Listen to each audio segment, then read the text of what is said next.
Davin terpaku pada sederet angka yang tertera di kalender duduk yang teronggok di samping vas bunga di hadapannya. Rasanya waktu yang ia habiskan bersama Jingga di kehidupannya yang sekarang berjalan begitu cepat hingga tak terasa kini sudah berada di minggu terakhir bulan Desember. Hanya tersisa 1 bulan lebih untuk sampai di hari itu, 30 Januari, hari kematian Jingga. Tangan Davin terkepal, rahangnya berkedut. Sekali lagi Davin menegaskan bahwa ia tidak akan membiarkan Jingga mati di dunianya yang sekarang. Sudah siang, tapi kenapa aku masih mengantuk ya Dev? Gumaman Jingga membuat Davin segera memutar kepalanya ke samping. Ketegangan di wajah Davin seketika mengendur, lalu seolah senyum kecil terlukis di bibirnya ketika ia melihat Jingga keluar dari kamar sambil melangkahkan kakinya perlahan-lahan tanpa bantuan kursi roda. Wanita itu menutup mulutnya yang menguap dengan telapak tangan, rambut panjangnya acak-acakan. Davin terkekeh kecil. Sambil Davin terkekeh kecil melihat penampilannya, ia menghampiri Jingga. Itu namanya kamu masih jet lag Jingga. Jadi ritme tubuhku masih mengikuti waktu di Roma ya. Davin melingkarkan kedua tangannya ke punggung Jingga dan mendekatnya. Ia bisa merasakan wanita itu menegang sesaat sebelum akhirnya berubah menjadi lebih rileks. Hari ini mereka sudah berada di tanah air, di rumah Davin. Mereka baru kembali dari Roma dan menginjakkan kaki di Jakarta kemarin siang. Di sini sekarang sudah jam 10, tapi di Roma masih jam 5 pagi. Biasanya jam 5 kita masih tidur. Kamu gak jet lag memangnya? Gumam Jingga. Davin menahan nafas saat Jingga membenamkan wajah dan membalas pelukannya di pinggang. Sial, meski sudah beberapa kali tidur bersama tapi Davin masih merasa seperti remaja yang baru jatuh cinta saat berhadapan dengan Jingga. Aku sudah terbiasa pergi ke negara yang zona waktunya berbeda. Sekarang jet lag, tapi cuma sedikit saja, jawab Davin. Oh, bagaimana kakimu sekarang? Sudah lebih leluasa dibawa melangkah. Rambut Jingga terasa menggelitik dagu Davin saat kepala wanita itu bergerak sejenak. Masih agak kaku sedikit, tapi sudah lebih nyaman. Akhirnya sekarang aku gak membutuhkan kursi roda lagi. Aku senang mendengarnya. Davin pun tersenyum. Ia tak pernah merasa sebahagia ini sebelumnya. Andai di kehidupan sebelumnya Davin mau membuka hatinya untuk Jingga dan berusaha untuk menyembuhkan kakinya, mungkin jalan cerita mereka akan lain. Ngomong-ngomong, waktu cutiku sudah melebihi 1 bulan. Apa hari Senin nanti aku boleh masuk kerja? Tanya Jingga sambil mendongak. Davin menunduk menatap wajah Jingga. Wanita ini menjadi 2 kali lebih cantik setiap kali ia bangun tidur. Sepertinya Davin memang perlu ditegur dulu oleh semesta dengan kematian Jingga di kehidupan lampau, supaya ia menyadari bahwa Jingga adalah wanita yang manis. Jingga, kalau aku menawarkan membangun studio sendiri untukmu, apa kamu mau? Kening Jingga mengernyit bingung. Studio sendiri? Tanyanya sambil melepaskan diri dari pelukan Davin karena masih haus. Jadi kamu gak perlu bekerja lagi di Madava Studio.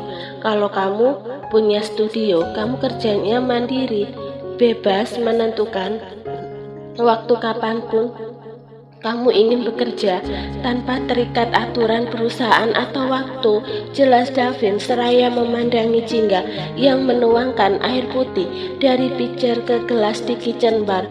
Jingga terdiam sejenak, lalu meneguk minumannya perlahan. Ia bergumam setelahnya, dari dulu impianku punya studio lukis sendiri. Benarkah?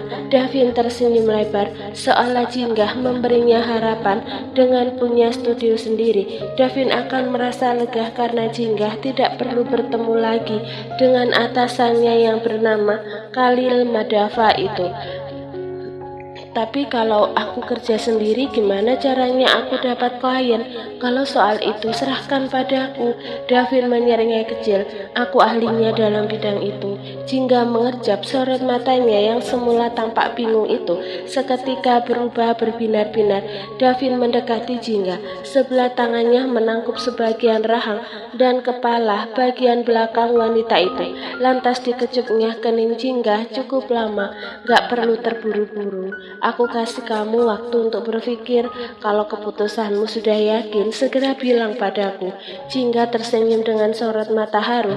Ia mengangguk dan bergumam, aku akan memikirkan dulu tawaranmu.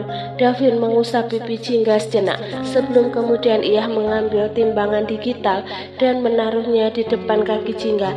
Nah, sekarang aku ingin tahu, selama di Roma berat badanmu naik berapa kilo?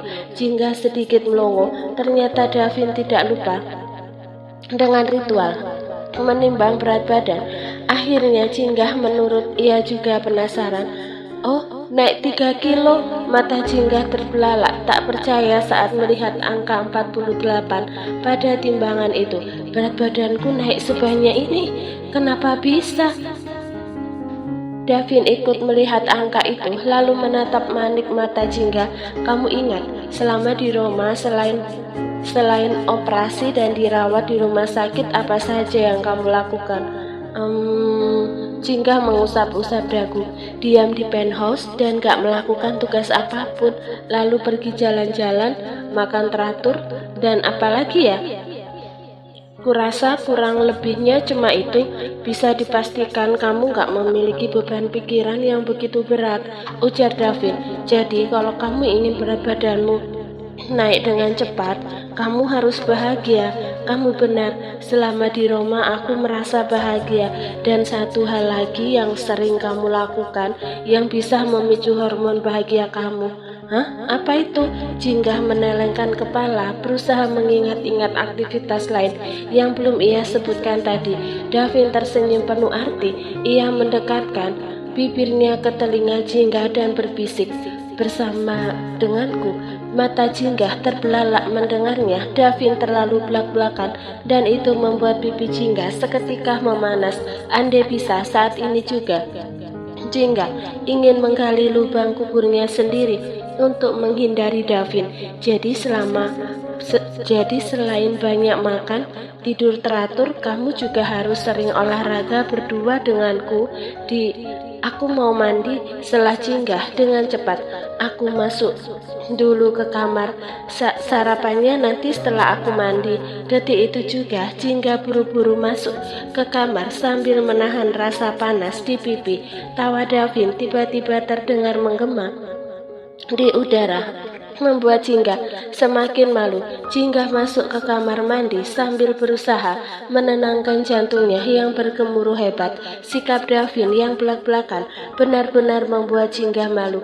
Setelah menghabiskan waktu hampir 30 menit untuk mandi dan berganti pakaian, Jingga lantas memeriksa Oliver yang masih tidur. Sebelum akhirnya ia keluar dari kamar, namun ia tidak mendapati Davin di ruang tengah maupun di dapur. Saat Jingga sedang mencarinya, samar-samar ia mendengar Davin berbicara dengan seseorang melalui telepon di ruangan kerja. Dilihat dari pembahasannya, Jingga merasa Davin sedang ada urusan dengan pekerjaannya di kantor. Akhirnya Jingga duduk di sofa menghadap televisi sambil menunggu Davin selesai menelpon untuk sarapan bersama. Ia menekan-nekan remote memilih acara televisi yang menarik, lalu berhenti pada tayangan seorang wanita yang sedang melakukan workout. Wah, tubuhnya indah sekali, Jingga terpana. Andai saja ia memiliki tubuh seperti itu, batinnya. Tubuh wanita itu terlihat ideal bak gitar Spanyol. Lalu Jingga menunduk memandang tubuhnya sendiri yang kurus. Ia bersuara panjang.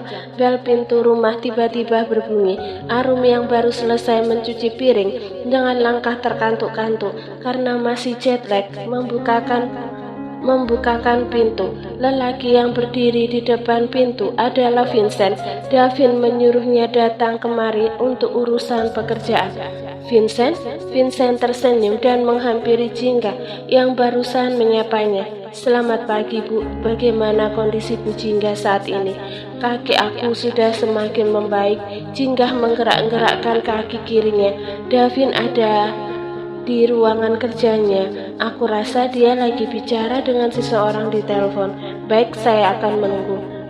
Jingga Vincent akan menghampiri ruangan kerja David saat Jingga tiba-tiba teringat sesuatu. Oh iya, ada sesuatu yang mau aku tanyain ke kamu. Vincent memutar badannya. Boleh, tanyakan saja. Duduklah, kata Jingga seraya menunjuk sofa single di sebelahnya. Vincent menuruti permintaan istri bosnya itu. Ia duduk di single sofa lalu melihat layar televisi yang menampilkan tayangan olahraga untuk wanita dan melihat Jingga bergantian. Rencananya aku mau beli alat-alat untuk workout seperti yang dipakai wanita itu. Jingga menunjuk layar televisi, tapi di toko online ini terlalu banyak jenisnya. Bisa tolong pilihkan yang mana yang bagus? Baik, boleh saya lihat dulu? Jingga menyerahkan ponselnya pada asisten pribadi suaminya itu. Jingga tidak ingin terlalu banyak membebani Davin, jadi ia berencana membeli alat-alat itu menggunakan uangnya sendiri. Jingga ingin memiliki bentuk tubuh ideal seperti wanita di televisi tersebut. Saya rasa Bu Jingga bisa mulai dengan olahraga yang ringan dulu. Bisa dari angkat beban misalnya. Untuk yang lebih berat dari itu, Bu Jingga lebih baik menyewa seorang instruktur, ujar Vincent. Oh begitu. Nah, untuk latihan di rumah saya rekomendasikan Bu Jingga menggunakan alat ini. Vincent menunjukkan gambar salah satu alat yang dijual di e-commerce. Jingga menggeser sedikit tubuhnya untuk bisa melihat layar ponselnya di tangan Vincent dengan lebih jelas. Kalau begitu aku menjauh dari istriku, Vincent. Ucapan Jingga seketika terputus saat desisan tajam Davin mendengar begitu tiba-tiba di depan mereka. Jingga terkesiap. Davin sudah berdiri dan menatap Vincent dengan tatapan membunuh. Andai tatapan itu adalah pedang, saat ini Vincent sudah terbunuh. Vincent segera berdiri. Baik, saya akan menjauh. Kemudian ia menggeser sedikit badannya dari Jingga. Rahang Davin berkedut. Kamu ini sebenarnya bodoh atau pura-pura bodoh? Desisnya kesal. Bukan menjauh seperti itu maksudku. Jadi saya harus kemana? Ikut aku. Davin berbalik dan melangkahkan kakinya lebar-lebar menuju ruangan kerjanya dengan ekspresi muram. Jingga mengerjap, sama sekali tidak mengerti kenapa Davin tiba-tiba datang sambil marah-marah. Suasana hatinya pasti sedang buruk, batin Jingga. 5 menit kemudian Davin kembali ke hadapan Jingga dan duduk di sampingnya. Pria itu meminta penjelasan atas apa yang telah Jingga dan Vincent bicarakan beberapa saat yang lalu. Karena tidak ingin membuat suasana hati Davin semakin buruk, Jingga lantas menyampaikan niatnya untuk membeli peralatan gym sederhana untuk dirinya. Jadi kamu mau beli alat-alat gym? Kamu mau belajar workout? Jingga menggigit bibir bawahnya dengan salah tingkah. Rencananya untuk menyembunyikan hal itu dari Davin gagal. Iya, gumam Jingga, selama ini aku jarang banget olahraga. Jadi setelah melihat tayangan di televisi tadi, aku jadi termotivasi. Ketegangan di wajah Davin yang semula kesal pada Vincent seketika mencair setelah mendengar keinginan sang istri. Davin merapatkan duduknya pada Jingga. Satu tangannya terlentang di tepian atas sofa, tepat di belakang bahu wanita itu. Aku rasa untuk workout kamu belum boleh. Oh, kenapa? Workout itu cukup berat, sedangkan kata dokter Eugenio, kaki kiri kamu harus adaptasi dulu dengan aktivitas yang berat, ujar Davin seraya menatap wajah Jingga yang polos tanpa riasan make up dengan lekat. Kalau kamu mau, aku rekomendasikan kamu berlatih yoga. Yoga? Davin mengangguk. Aku mau. Jingga tersenyum dengan mata bersinar terang. Ia bersemangat sekali. Kalau begitu aku harus cari rekomendasi tempat yoga Aku akan memanggil instruktur yoga ke sini. Setelah Davin membuat Jingga mendongak menatapnya dengan tatapan terkejut. Jangan melakukan selain di rumah. Kamu bisa pakai ruangan gym di belakang. Aku akan cari instruktur yang akan membimbingmu dan memanggilnya kemari. Mata Jingga berkaca-kaca, merasa terharu. Ia seketika lupa bahwa lelaki di hadapannya itu adalah lelaki yang dulu kejam dan seperti dewa kegelapan baginya. Di ruangan belakang memang ada sebuah ruangan khusus gym yang selalu Davin gunakan olahraga setiap hari. Namun selama ini Jingga hanya bisa mengagumi tempat itu. Siapa sangka mulai sekarang Jingga akan ikut menggunakannya. Setelah obrolan itu, keduanya lantas sarapan bersama. Setelah sarapan, Jingga masuk ke kamar dan ia tak berhenti memandangi refleksi dirinya di cermin. Ia masih merasa sedang bermimpi bahwa kakinya benar-benar tidak timpang lagi. Oliver bangun. Jingga kemudian memandikannya, menggantikan pakaiannya dan memberinya sarapan dengan penuh kasih sayang. Lalu saat waktu menunjukkan pukul 1 siang, Jingga berinisiatif membuatkan kopi untuk Davin yang sedang berada di ruangan kerja bersama Vincent. Jingga tersenyum senang seraya membawa 2 cangkir kopi buatannya di atas nampan. Sekarang ia tidak perlu takut lagi kopi di cangkirnya tumpah karena cara berjalannya sudah seimbang. Setibanya di depan pintu bercat putih itu, Jingga menaruh dulu nampan di lantai, lalu mendorong pintu tersebut. Ia mengambil kembali nampannya dan melangkah masuk. Namun ia tidak melihat Davin di sana. Hanya ada Vincent yang sedang merapikan buku-buku Davin ke dalam rak buku besar di salah satu pojok ruangan. Buku-buku yang cukup banyak terlihat menumpuk di lantai. Pak Davin lagi ke toilet dulu, kata Vincent seolah mengerti apa yang Jingga pikirkan. Oh iya, aku buatkan kopi, minumlah. Terima kasih Bu Jingga, Anda tidak perlu repot-repot membuatkannya untuk saya. Ini sekalian bikin kok. Jingga menaruh 2 cangkir kopi itu di meja yang dikelilingi sofa, lalu memperhatikan pekerjaan Vincent. Kurasa biasanya Davin mengubah tata letak di ruangan ini setiap awal bulan, tapi sekarang baru mau akhir bulan dan biasanya buku nggak harus dirapikan. Kenapa hari ini dia tiba-tiba ingin merapikan buku? Tanyanya penasaran. Buku di rak besar itu sudah dikeluarkan semua dan Vincent sedang menata ulang buku tersebut. Vincent menghela nafas sepelan mungkin. Ia menggaruk belakang kepala saat berkata, sebenarnya ini hukuman untuk saya. Hukuman? Ulang Jingga dengan bingung. Iya, karena Pak Davin marah dan cemburu.